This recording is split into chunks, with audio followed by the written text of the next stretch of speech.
The first thing I heard was the sound of metal tearing apart above my head, and the first thing I felt was the cold certainty that I was about to die. My name is Silessa Corin, heir to the Vantar Dominion, and I was falling through the broken belly of my own transport ship with nothing beneath me but smoke and empty sky. 10 minutes earlier, everything had been calm. My convoy was crossing the Halvern Corridor, a quiet stretch of space between my homeworld and the summit station where I was meant to sign a peace agreement with the human colonies. My guards stood at their posts.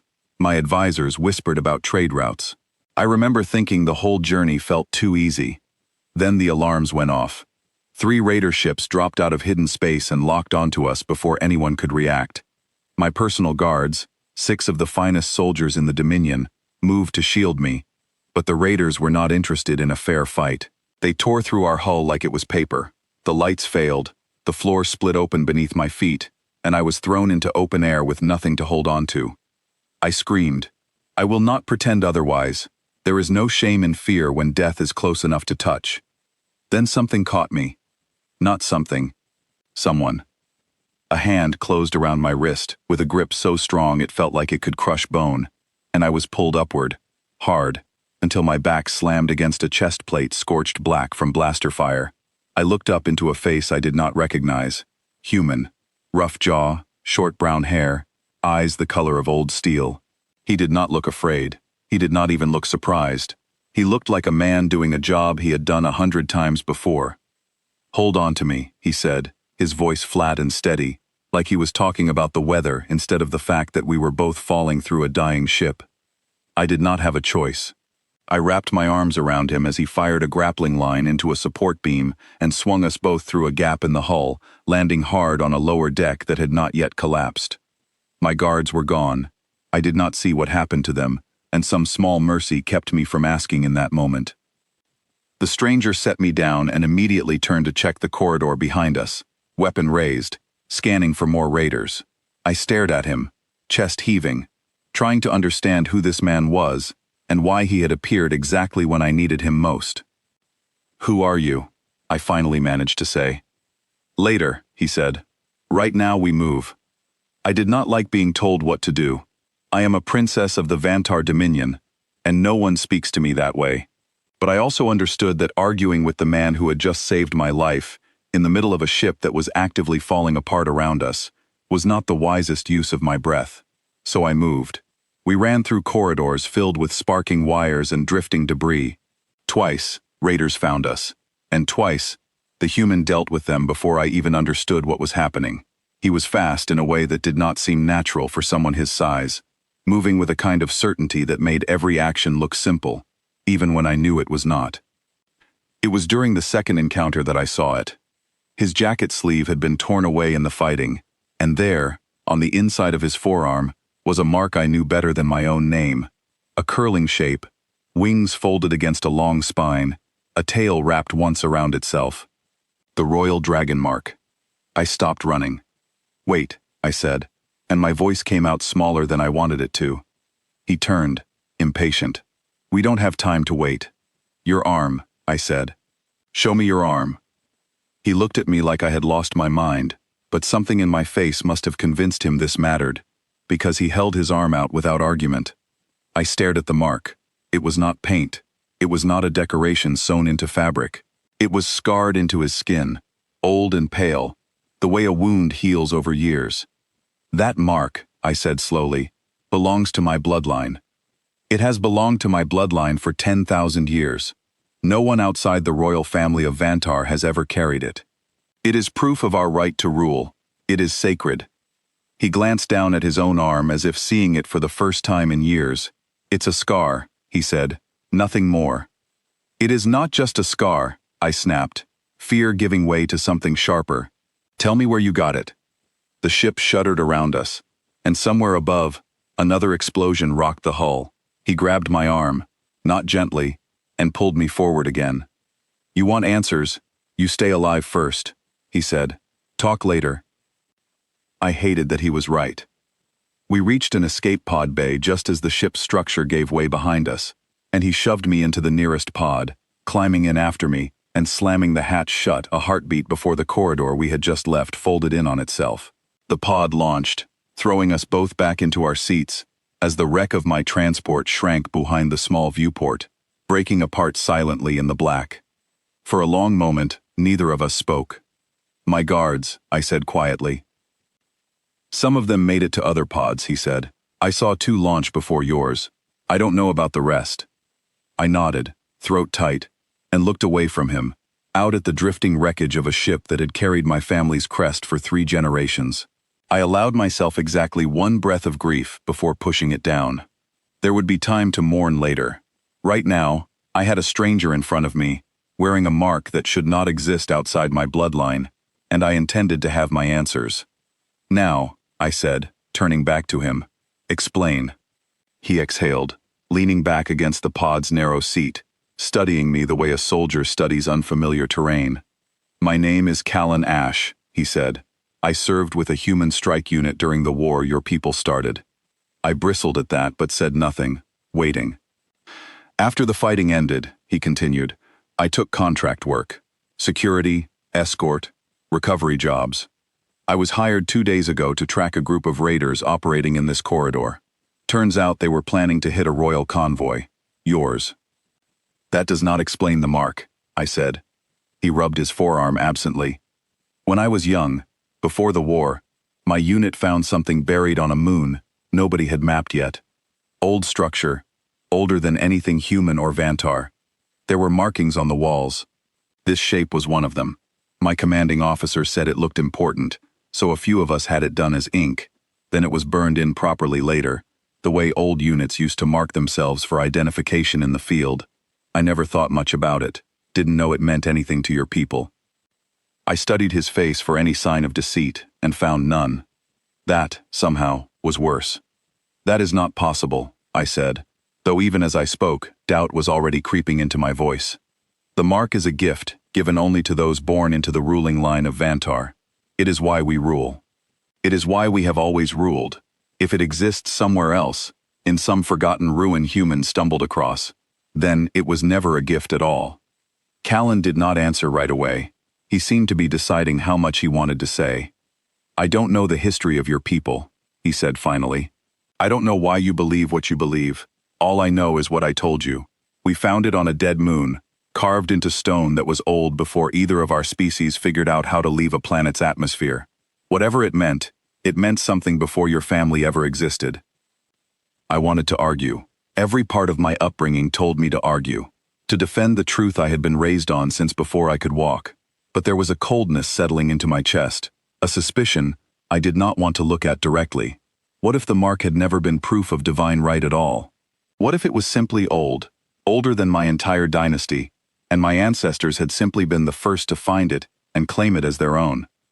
"Show me exactly where you found it," I said, "when we are safe." "That's a long trip," he said. "I am not asking you for convenience," I said. "I am asking you because I need to know the truth, and you are the only person alive who can show me." He studied me for a long moment, and something in his expression shifted, not quite respect, but close to it. "All right," he said, "after we deal with the people trying to kill you." The pod's console beeped, and a small light blinked on, indicating an incoming distress signal. Callan checked it, frowning. "That's not good," he said. "What is it?" "Someone's jamming the wider comm channels," he said, "which means whoever hit your convoy doesn't want anyone finding out what happened out here. That's not standard raider behavior. Raiders don't care if you tell people. They just want to grab what they came for and vanish." "Meaning someone hired them," I said, the realization cold and sharp. "Meaning someone wanted this to look like a raid," Callan said, when it was really something else. I sat with that for a moment, feeling the shape of a new fear settle into place beside the old one. If someone within my own court had arranged this attack, then the danger was not over. It had only just begun to reveal itself. The pod drifted for 6 hours before a signal locked onto our position, a human patrol vessel, responding to the distress beacon Callan had rigged from the pod's small transmitter.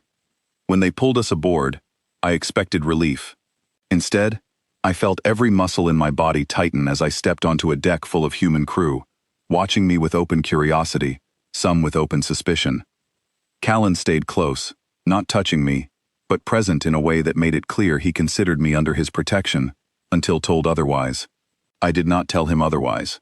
The captain of the vessel, a calm woman named Nadia Voss, offered us quarters and medical care, and did not press me for details until I was ready to give them. It was a kindness I had not expected from people my own court had spent years describing as brutal and simple-minded. That evening, sitting in a small mess hall with a cup of something warm and unfamiliar in my hands, I finally asked Callan the question that had been sitting in my chest since the pod launched. "Why did you save me?" I asked. "You said yourself you were hired to deal with raiders, not to protect a Vantar princess specifically. You could have let them take me, it would have been simpler." He considered the question seriously, the way he seemed to consider everything. "Because someone needed help," he said. "That's the job. Doesn't matter whose crest is on your uniform. If I see someone about to die and I can stop it, I stop it. Everything else is a conversation for after. Even for someone from a people who fought a war against your kind," I said. "Especially then," he said. "That's usually when it matters most." I did not know what to say to that. In my entire life, I had been taught that humans were a conquered people, dangerous but simple, valuable mainly for labor and resources, never for wisdom. Sitting across from Callan Ash, watching him speak with such quiet certainty about a code he clearly lived by, without needing anyone's approval, I began to understand how deeply wrong that teaching had been. 3 days into our journey toward the human research post, where Callan's old unit had recorded their findings from that dead moon, the ship's alarms went off again. This time, I recognized the ships on the display before Callan even said a word. Vantar military design, sleek and fast, bearing the crest of House Merrick, a noble family that had long resented my line's hold on the throne. "They followed us," I whispered. "They didn't follow us," Callan said, studying the display. "They knew where we were going." "Which means someone on this ship, or someone who helped arrange your convoy's route, told them." Captain Voss was already moving, ordering evasive maneuvers, but the Merrick ships were faster, better armed, and clearly prepared for a fight they had been planning for some time. "They want me silenced," I said, understanding hitting me all at once. "Not captured, silenced.